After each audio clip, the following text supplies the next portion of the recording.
Alors, Survival Kit, c'est un projet sur lequel on travaille depuis 2018, voilà, qui rassemble une équipe française et une équipe finlandaise. Et la question sur laquelle on voulait travailler, c'était la question de la survie. Se retrancher, chercher un abri de secours qui puisse faire face aux cataclysmes majeurs. Plus l'abri sera sûr, plus vos chances de survie augmenteront. Donc on a fait un travail d'écriture de plateau, c'est-à-dire qu'on a réuni toute l'équipe. Et puis on a travaillé pendant plusieurs sessions de répétition pour aboutir à une fable qui raconte la volonté de 3 personnes de réserver un appartement dans un bunker de luxe. Parce que c'est des gens qui sont issus plutôt de la mouvance survivaliste et qui sont persuadés que la fin du monde va arriver et qu'ils veulent être parmi les élus qui vont survivre et repeupler la Terre. Et évidemment, ça se passe pas comme prévu. Super la déco de l'appartement. Ça vous plaît? Ça fait très Bauhaus avec ses touches de cuir noir et de chrome nickelé. En plus, j'adore la sobriété zen. Et Paul, tu ne trouves pas que ça fait penser à la cellule d'un chevalier de la table ronde? En effet. Est-ce que ce lieu est vraiment sûr? 10 000 %, les parois sont indestructibles. On ne s'attend jamais au pire. Non. On est toujours surpris. Oui. Même moi. Hein? Ah, et quand on est surpris, c'est trop tard.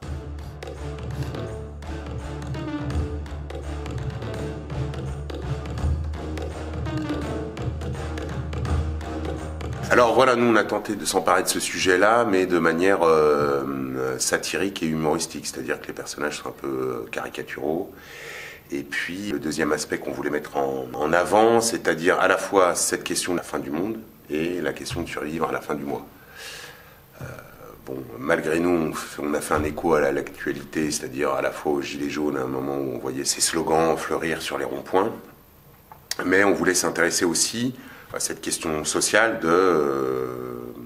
dans notre société ultra-capitaliste, quand on n'est pas dedans, quand on est un peu à côté, comment on s'en sort.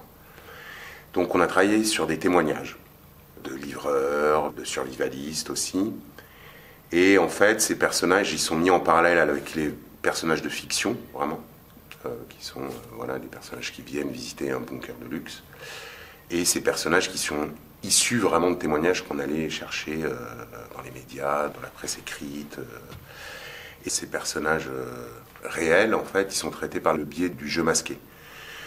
Donc, forcément, quand on parle de jeu masqué, c'est-à-dire c'est des masques en bois qui sont sculptés par Étienne Champion, un facteur de masqué ici, c'est un type de jeu qui est très particulier, voilà, qui est issu de la comédia, mais on s'émancipe des codes de la comédia, mais voilà, le corps est beaucoup plus engagé, la voix change, le type de jeu est beaucoup plus corporel, plus burlesque, il y a une adresse directe au public, donc ça crée aussi un décalage très fort et un décalage qui se veut humoristique.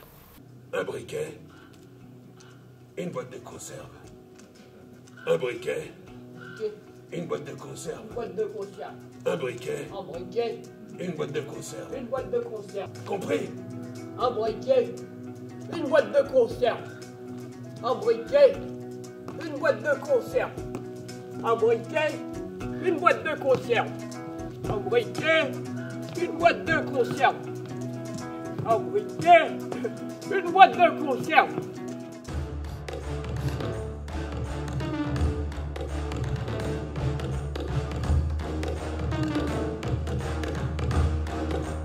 Moi, je suis en fait porteur du projet et au départ, mon envie à moi, c'était de travailler le masque. Moi, j'aime beaucoup notamment un photographe qui s'appelle Walker Evans, qui a fait toute une série de portraits dans le métro dans les années 40, où on voit des gens vraiment issus de la basse classe sociale, si on peut dire ça comme ça. Je ne sais pas si c'est très juste, mais en tout cas, avec vraiment des trognes, quoi, des visages, des expressions très fortes. Moi, j'ai fait beaucoup de masques par ailleurs, et je trouvais que c'était une façon de rendre hommage à ces personnages, à ces gens, et puis voilà, de toucher quelque chose qui est de l'ordre de l'archaïque chez nous et qui est assez universel, c'est-à-dire des pulsions, des sentiments très forts, puisqu'on n'est pas dans la demi-mesure dans le jeu masqué, donc d'avoir des personnages très emblématiques aussi, voilà, qui représentent vraiment un stéréotype. Il y a un livreur de chez Amazon, par exemple. On a décidé de le traiter vraiment avec ce masque pour rendre le personnage très fort, très excessif, pour rendre de façon plus marquée cet esclavagisme moderne où on dit au mec, voilà, si tu livres pas, t'es viré, si tu fais pas ça dans les heures, donc tu commences à telle heure, tu finis à telle heure, t'as 80 colis à livrer, et puis le lendemain, en fait, t'en as 120, et puis 4 jours après, t'en as 240, et puis si tu fais pas le truc, t'es mal noté, donc voilà, c'était une manière pour moi de rentrer, en fait, d'abord par le jeu masqué dans cette réflexion-là, et puis, en fait, voilà, en rassemblant des équipes différentes, des sensibilités différentes, ça nous a permis de bouger, de faire un objet tout à fait particulier, hors norme, voilà, surprenant, parce que la porte elle est ouverte aux propositions de chacun. Donc le projet a beaucoup bougé, en fait, hein, entre 2017 et 2021. Livraison, monsieur. Attends. T'es qui, toi? Le livreur, votre colis. Attends. Notre nouvelle devise, pas de panique et pas de secret. D'accord? Pour les livraisons, je suis en retard, j'ai encore 43 colis à livrer, monsieur. J'ai donc mis en place un système imbattable, infaillible et avantageux. D'accord? Juste une signature, monsieur, s'il vous plaît. Attends. Chaque citoyen va recevoir un colis délivré par Alibaba en personne. Ce colis contient une caméra vidéo installée chez soi pour faciliter la création d'un fichier national de reconnaissance biométrique nouveau. D'accord? D'accord, j'ai rien compris. Une signature, monsieur, s'il vous plaît. S'il vous plaît, le colis. C'est pour mon téléphone. J'ai besoin d'une signature. C'est quoi ça?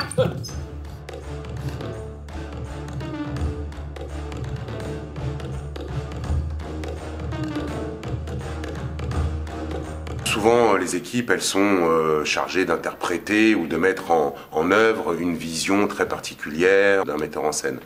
Moi, je revendique vraiment cette façon de travailler, c'est-à-dire on travaille au plateau et puis on apporte une matière et puis on ouvre des portes, on en referme certaines, on dit non à rien. Après, il y a un choix qui est fait, mais effectivement, c'est coopératif.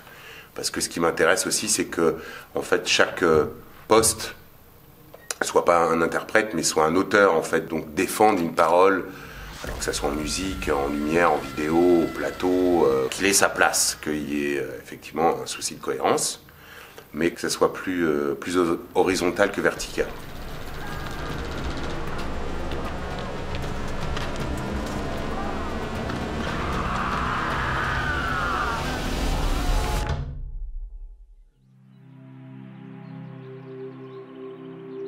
Welcome to the Executive Bunker, the new premium solution for your future.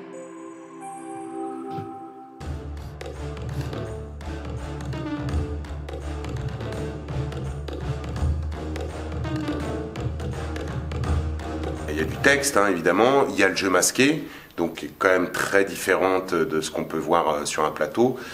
La musique est très très présente, c'est un musicien électro qui s'appelle Philippe Rigère, qui fait la musique en live. Alors évidemment, il y a des choses qui sont réglées, mais il est en jeu avec nous, c'est-à-dire qu'il module en fonction de ce qui se passe au plateau. Et puis il y a un gros travail sur la vidéo, donc avec des projections, du mapping en fait sur le décor.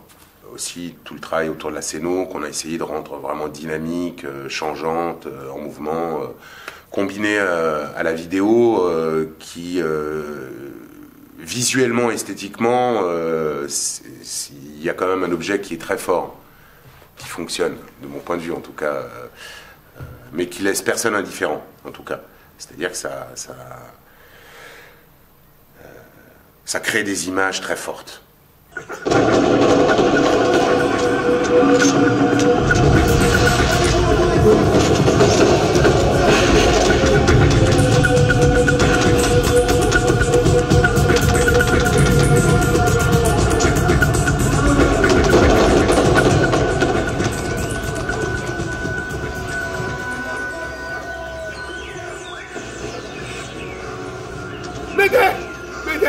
Demande de contact d'urgence.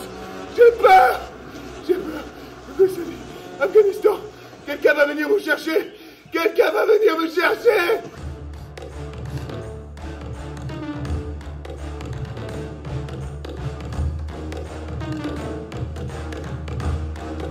Alors Facteur Commun, c'est une compagnie qui existe depuis 2003, qui est implantée en région parisienne, qu'on a montée avec Fred Cacheux à la sortie du Conservatoire national.